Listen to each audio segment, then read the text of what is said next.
そうですね。ファイナルファンタジー9というと、そうですね。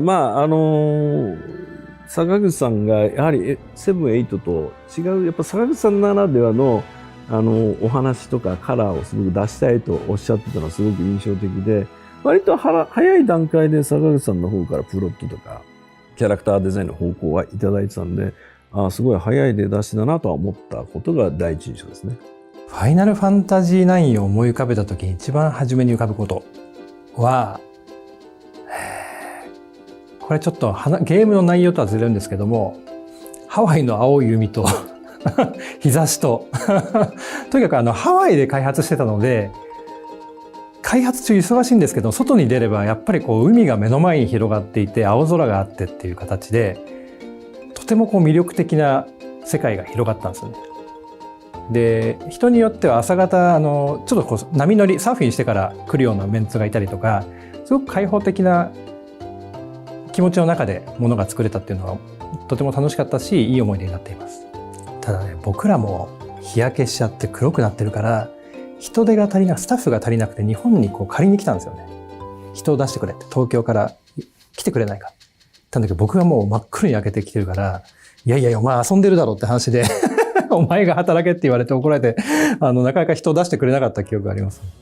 FF9 が、坂口さんが目指している FF9 が、なぜああいう方向になったかっていうご質問についてお答えするんであれば、先ほど触れたように、7はいわゆるスチーム&パンク、サイファイ。で、FF8 はリアル闘神で学園ドラマであり恋愛ドラマ、人間ドラマであったと。で、9は最初から坂口さんおそらく1から6であったような、結構冒険活劇ファンタジーみたいなのをすごく原点回帰でやりたいとおっしゃっていて、それが本当にふんだんに盛り込まれた。とにかくもう、消費者、ユーザーの方、プレイヤーの方が飽きさせないように、もう常にもういろんなイベントが盛りだくさんで、もう最後の最後までハラハラドキドキハッピーエンドみたいな。で、よくよく見るとそんなに9ってそんなに悪い人がいなくて、本当に楽しい世界観を、坂口さん作られたなと。それをもう僕の方でお手伝いするっていう形でちょっとやってた印象はありますよね。坂口さんおそらく目指された FF の坂口さんなりの理想の形といいますかね、作りたい世界っていうのがこういうのかなというのは感じました。それに関して、手を入れたのはテーマを設ける、生きるびっくりマークっていうその一人一人登場人物が一生懸命生きている姿を描くことによってこの物語は面白くなるかなと。他の細かいところよりも大きなテーマを持ってそこをうまく描くことができれば、ファイナルファンタジーの世界がうまく作れるかなと。で、実際に FF9 の作り方っていうのは、一つ一つのマップに対して、それぞれ担当者がいて、で、ストーリーはある程度決まってるんですけれども、細かいセリフとか、その演出面っていうのは、それぞれマップを担当している人たちに、丸投げっていう状態だったんで、彼らに任せておけば、このままだったら面白いものができるんじゃないかというところまでの手応えはありました。ファイナルファンタジー9のデザインをするにあたって参考にしたものがあって、ダーククリスタルって昔、かなり昔の映画なんですけれども、すごい古典的なデザインの独特の世界観を持った映画だったと思うんですけども、そういったところを参考にしながら、ちょっと文学で語られているような幻想世界だったりとか、あとはおとぎ話ですよね。そういったところに出てくるような、子供が想像するような世界観っていうのをなるべくイメージしてデザインしましょうという話があったので、そこから引っ張ってくるところで割とオリジナリティのある独自のちょっとシルエットが面白いようなデコボコしてたりとか、チビアだったりデブだったりとか、そういった形の、形状の面白さっていうのを意識してデザインをしました。FF9 の特徴なんですけども、担当者がテキストまでセリフとかも書くんですね。でその上であくまで、青木さんであったりだとかディレクターの伊藤さんであったりとか、みんなで、またイベントプランナー他の人間も揃ってできたところをみんなで確認して、ここなんかおかしくないっていうところを常にすり合わせてみたいな感じで作っていました。で、それをやっぱりずっと繰り返してなかなか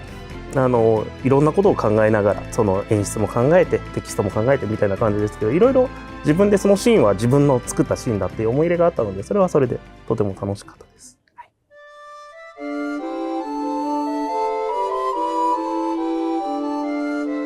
ファイナルファンタジー9のデザインをしていて、今までの仕事と変えた点といえば、私は以前おもちゃメーカーの方で子供向けなキャラクターのデザインっていうのがすごく仕事で多かったんですね。でその時にこう子供が描きやすいようになるべく線を少なくして、似顔絵が描きやすいとか落書きができるキャラクターデザインっていうのをものすごくこう意識していたんですけれども、 FF9 になってから坂口博信からも話があったんですけれども、とにかく幻想世界の中で生活感のある人たちを描いてくれって話になったんですね。で、その世界観の中での生活感ってなってくると、どうしてもこう服だったりとか、あとはその質感だったりとか、そういったところにものすごくこうどういった作りでこの服は縫われてるのかとか、あと毛並みはどんなものだ、とにかくディティールを求められたので、ファイナルファンタジー9で初めて一番こう気遣ったのは、いかに物の作りだったりとかディティールっていうのを増やすっていう方向に意識をしたわけですね。なので今までのシンプルなデザインからはかなりそこで意識転換して変えていく形になりました。そうですね。僕は関わってはいないというか、そのシーンを作ったわけではないですけれども、その前に結構物語としてはかなり動的なもの、動きがあって、で、髪を切るシーンっていうのはすごく静かで、そして彼女の決断っていうのがあって、また動き出すっていう一つの区切りをつける重要なシーンだなっていう部分で思い入れはあるんですけれども、仕事の面から言うと、髪の長いのと短いキャラクター2台作んなきゃいけないか。それなんか、言われちゃうかなとか、ただ最後のところで、短い髪から長い髪に変わるっていう部分も、あったはあったんで、ここは作らなきゃいけないシーンだから説得しなきゃなっていうような思いがありました。シーンというより、やっぱりガーネットが長いバージョン、短いバージョンがあるっていうのはすごく大変だったんですけども、印象的だったのは、プレイヤーの人が思い浮かべるときに長い時のガーネットを思い浮かべるのか、そして短い時のガーネットを思い浮かべるのか、それが多分それぞれプレイした人の気持ちによって違っていて、それともう一つ大きな要素として、時も使っていたダガーっていう名前がもう一つあって、で、僕らは開発の中ではダガーって呼んでたんですよ。ほとんど。ダガーって呼んでたんですけど、実際にプレイヤーの方々が遊ばれるとガーネットって呼んでる方の方が多くて、だから多分おそらくそのガーネットって呼ぶかダガーって呼ぶか、そして髪が長いガーネット、ダガー。そういう掛け算でなんかすごくプレイヤーによって彼女の受け取り方が違うんじゃないかなっていうのが、シーンに関わらずですけども、そのプレイヤーの反応を見てて思いました。そうですね。今、私の仕事で、今やってるものはキャラクターデザインっていうのがメインなんですけれども、その中で一番難しいと思うのは、いかにこう、印象に残るポイントを作るかっていうところですね。で、特にファイナルファンタジーは、登場人物がすごく多いので、その中でこう、見た目からしても、なんとなくどういった、性格を持ってて、どういったこう、なんていうんですかね、個性をあるかっていうのを形からもやっぱり少し伝えられるようにちょっと努力しているところがあって、そういったところを絵にどう盛り込めるかっていうところが一番悩ましいし楽しいところです。僕は自分自身で描いたシーンで一番思い入れがあるのが、やっぱりパンデモニウムで、ジダンが一人で向かっていって仲間たちがその後を追いかけてきてくれたっていうシーンなんですけども、やっぱりシーンがすごく印象的だったのは、僕がそれまでどう言ったらいいんだろうな、ジダンのことがそんなに自分で好きなのかどうかが分からなかったんですね。自分で作ってて、それまでの間ジダンってどういうやつなんだろうってずっと思いながら書いてた部分がありました。だけどそのシーンを作った時に、こいつもこういうとこあるんだなって自分自身が自分でセリフを書いているのにすごくそれを感じたんですね。でそれを思ったのもやっぱすごく大きかったのが、曲があそこの BGM はあそこのために上本さんが書き起こされたんではなくて、上本さんがこの曲すごいいいからどっかで使わないっていう話をしていて、で青木さんと話していて、でその際にこれ絶対あのシーンだよねってまだ出来上がる前のシーンでここに当てようかっていう話をしていて、やっぱりはめた瞬間にもう絶対ここしかないっていうのが手応えとしてあって、でやっぱり一人じゃないっていうタイトルがついた曲なんですけども、あの曲あってのあのシーンになったっていうのがすごく印象的で、やっぱあと音楽にはかなわないなって自分で作ってていいシーンになったなって思いながらも、そのことを音楽にはかなわないなって思いながら作ってたのをあとは覚えています。はい、好きなキャラクターはっていう質問は発売当時にいろんな出版社から聞かれた質問なんですけど、僕はそれに答えたのは、全部ですと。一人一人の生き方を一生懸命生きてるっていう姿をとにかく描きたいっていう部分があったんで、誰かをエコひいきするんではなくて、とにかくこの人がどう生きてるかっていうのを細かく描きたかったんで、あえて好きなキャラクターは作ってます。私がデザインするキャラクターで一番楽しかったものは、フラットレーですかね。フラットレーっていうのはフライヤっていう、女性のネズミ族の戦士がいると思うんですけれども、その彼女が恋焦がれている彼氏というのはどういうものかっていうのをものすごく想像しながら描くことが楽しかったです。ジタン当時息子が生まれてまだ長男が小さい頃だったんで、息子は結構ジタンが好きだったんだけど、自分はやっぱビビがやっぱ可愛いのかなとは思ってましたね。実際ビビのいろんなぬいぐるみちょっと忘れもしないんですけど、当時デジキューブで流通があって、コンビニで予約するとビビのちっちゃなおまけがもらえると、予約でもらえるとかそういうのがあったんで、やっぱりビビが印象的だったなとは思うんですけど。僕は自分の作ったシーンがやっぱり全部じゃなくて一部があるので好きなのはやっぱりビビは好きですね。でビビだけじゃなくて黒魔導士たち全部が好きで、特に黒魔導士の村を作ってたこともあって彼らがとても好きです。なんかすごく可愛らしいですし、作られた命かもしれないけども、そこにだからこそ必死で生きているその感じがとても好きです。で同じように僕がセリフ書いた部分が多かったのもあるんですけども、クジャがとても好きです。すごく不器用な悪役ですけども、でも彼も彼の生き方で必死に生きているその感じがとても好きです。はい、あれを作ってる時にそのビビのジャンプに関しては3回ぐらいでバックしました。100回ぐらいは飛べたかなと思います僕やりましたけど、もうやっぱあんま上手じゃなかったですね。なんで確かに数十回って疲れたような気がします。はい。いや多分1000回飛んでる人間がいたら仕事しろって言ってたと思いますもちろんビビの縄跳びゲームはもちろん遊んだことはありますが、何回か覚えてませんごめんなさい。僕が一番気に入ってるシーンというのはエンディングのロールなんですけれども、なぜかっていうと、一応僕たちがゲームを作るときに先ほどテーマを決めて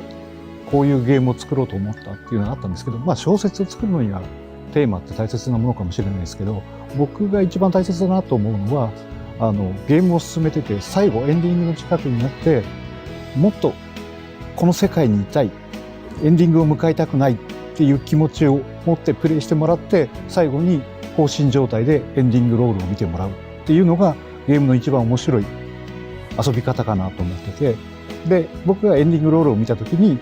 そういう感情になったんで、これはうまくいったんじゃないかなと個人的には思ってるっていうシーンがエンディングロールです。この質問されて覚えてることをパッと思い出したのって、発売後の話なんですけど、発売後に当時目黒にオフィスがあって、リフレッシュルーム、こんな立派なもんじゃなくてリフレッシュルームがあって、リフレッシュルームの中でプレイヤーの方々からお手紙が届く。コーナーがあったんですね。で、その手紙を開発者、楽しかったですみたいなのを読ませてもらうっていうのがあって、で、それを読んだ時にもうずっと忘れられないんですけど、とある中学生の子だったかな、男の子が手紙で、僕は自殺をしようと思っていました。だけど、ファイナルファンタジー9をやって、ビビや、いろんな示談たちの生き方を見て、僕も頑張って生きなきゃいけないんだっていう話を手紙でもらったのをもうものすごく覚えていて、もうその後僕はもうトイレに駆け込んでもうガーって泣いてたんですけどなのでやっぱりその作ってる時はもう無我夢中で自分が何を作ってるのかよくわからなくなる時もありましたけど、そうやって確実にプレイヤーの方々に届いたっていうのをものすごく強く記憶しています。僕はこの仕事っていうのが特に世の中に存在しなくてもいいかなって思ってたんですけれども、いろいろな人に中学生の頃徹夜でやりましたとかそういう話を最近聞くようにいろいろなってきて、なんか自分たちが小さい時に流行ってた歌を聴いてたように、なんか思い出の一つとして僕らもそれに関わってる仕事なのかな、こういう仕事もあってもいいのかなっていうのをここ5年くらいですかね、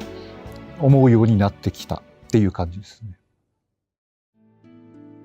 これからファイナルファンタジー9を遊ぶ方に向けての、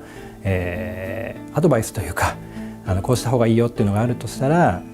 とにかく絵本の中の世界で冒険できるっていうところが一番の魅力だと思うので、出てくる街の作りだったりとかをゆっくり見たりとか、あとは本当に寄り道できて村の人たちとミニゲームを遊んだりとかもできますので、ぜひじっくり本を読み解くような感じで気持ちで楽しんでいただけたらなと思います。そうですね。やっぱり歩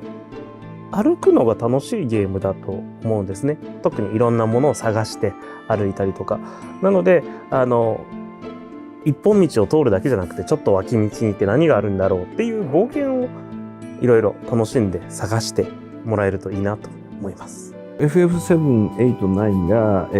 これだけ長期で皆さんに遊んでいただけたかどうか、当時わかるかというと、友達に誘われて遊ぶんで感動してあげるようなタイトルになると、当時は、当然わかんないんですけど、ただプレステ1で作った3部作っていうのは相当当時エネルギー、クリエイターのエネルギーもすごくて、もうギリギリまでその容量の中で詰め込んだ思い出があって、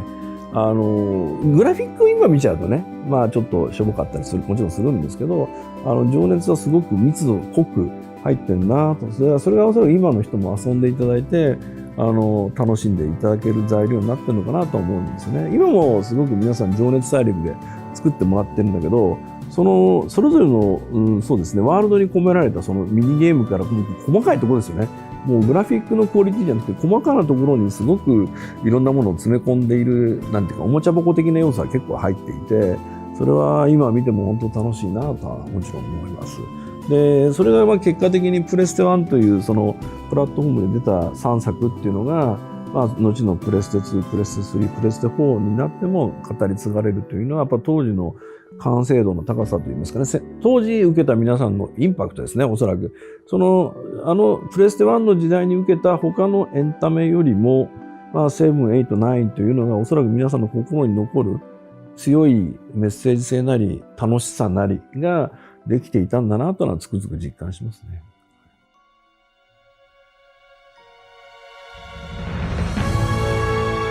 ファイナルファンタジー9をまた新たな世代の方々が遊んでいただけるっていうのはものすごくやっぱり嬉しいし、こうやって20年制作から20年後に語られてるっていうのはすごく嬉しいことです。で、ファイナルファンタジー9がとにかくテーマが生と死って人が誰もが逃げれないというか、絶対考えなくてはいけないものっていうところに重きを置いたお話になっているので、世代が変わろうが何しようがやっぱり響くものがあると思うんですよね、お話に。なので今新たな今までやってなかった方も、もしくは以前20年前にやったけれども今やってみるとまた違った捉え方っていうのがあると思うので、もうぜひ遊んでいただきたいし、そういった機会がまたあるっていうのはものすごく開発者の一人として嬉しいことです。